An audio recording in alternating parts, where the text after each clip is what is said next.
మన పెట్టుబడి మన పిల్లల భవిష్యత్తు కోసమే కదా. మీ పెట్టుబడికి నమ్మకమైన వేదిక శ్రీవాసవి ప్రాజెక్ట్స్. సంజన గారు ఫస్ట్ ఆఫ్ ఆల్ కంగ్రాచులేషన్స్ అండి టాప్ 5లో ఉన్నందుకు.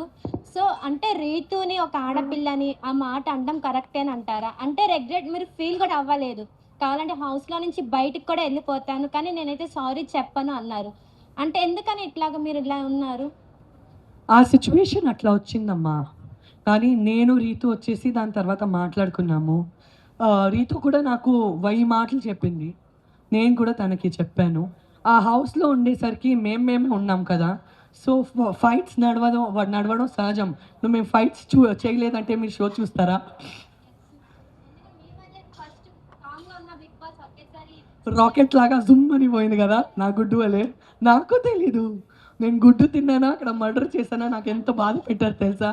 ఒక్క గుడ్డు కథ ఎక్కడి నుంచి ఎక్కడ పోయిందనేసి ఊహించుకోలేదు నేను. సో ఆ హౌస్లో అవన్నీ సహజం. కానీ నేను ఈ గొడవల కంటే ఒక మనిషిని చాలా వాల్యూ చేస్తానండి. ఇవాళ ఒక 3.5 months మేము అందరూ జతగా బ్రతికి వచ్చామంటే ఎక్కడో నాకు ఆ అమ్మాయి అంటే చాలా సాఫ్ట్ కార్నర్ ఉంది, ఆ అమ్మాయికి కూడా నాకు సాఫ్ట్ కార్నర్ ఉంది. నేను రిలేషన్షిప్ని ఇంకా గౌరవిస్తాను, నేను తన్ని ఇంకా గౌరవిస్తాను. తను నాతో లైఫ్లో ఎప్పుడు రీతు నాతో ఫ్రెండ్గా ఉండాలని నేను గౌరవిస్తాను. ఆ హౌస్లో ఏం చేస్తామండి, అసలు ఫోన్ లేదు, ఫ్యామిలీ లేదు, హోమ్ సిక్ ఉన్నాము.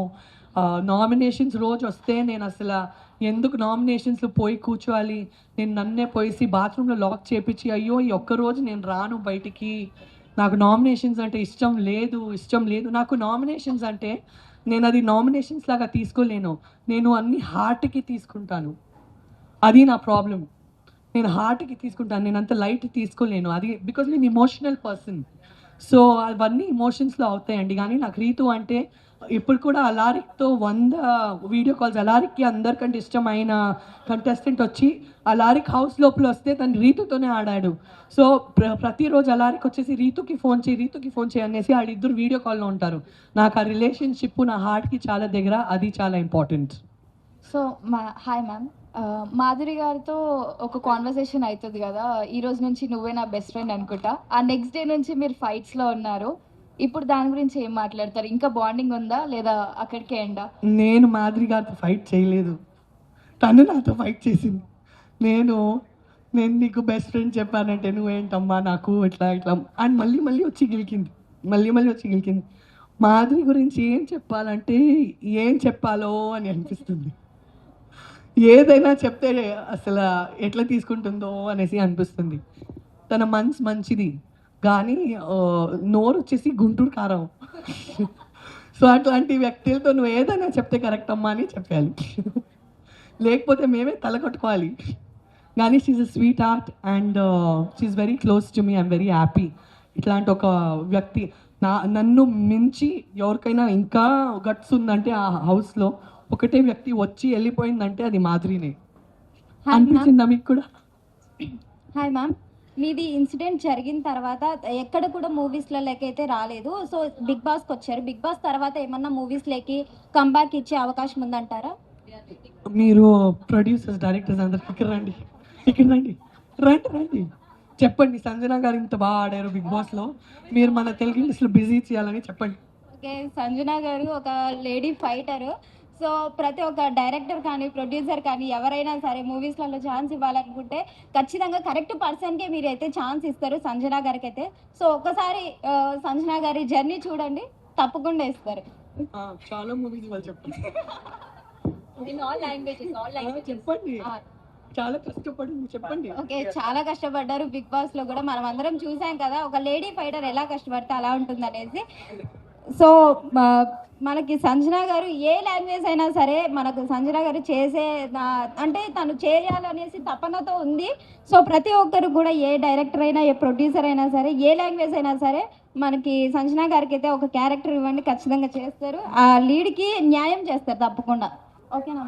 నెక్స్ట్ పర్సనల్ పిఆర్ నువ్వే. ఓకేనా? Okay, done. మీరు గాన్ మేడం.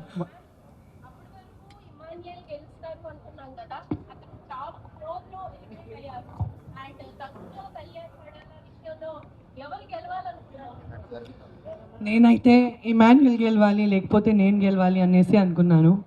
నేను ఎప్పుడు ఇమాన్యుయల్ ఫుల్ సీజన్లో చెప్పాను, నువ్వు గెలవాలి లేకపోతే నేను గెలవాలిరా అనేసి నాకు మామూలు బాధపడలేదు. నా కోసం 100% బాధపడిందంటే నేను గెలవలేదు అనేసి నాకు ఇమాన్యుల్ కోసం 500% బాధపడింది. బికాస్ మేమిద్దరు చాలా కష్టపడామండి. నన్ను ప్రతి టాస్క్ నుంచి తీసేశారు, ప్రతి వారం స్టార్టింగ్ నుంచే తీసేశారు. అప్పుడు కూడా నేను నేనేం రియల్ లైఫ్లో గుడ్లు తినలేదు అనుకున్నారా, కానీ ఆ గుడ్లు రిస్క్ తీసుకోవడం కానీ, ప్రాంక్స్ చేసే రిస్క్ తీసుకోవడం కానీ, అందరితో మాటలు పడడం కానీ, అవన్నీ ఎవరితో మాటలు పడడం ఇష్టం లేదు లైఫ్లో. కానీ నాకేమనిపించింది, వీళ్ళు నన్ను పక్క పెట్టేశారు వీళ్ళందరూ. నేను టాస్క్లో లేను, నన్నే టార్గెట్ చేస్తున్నారు.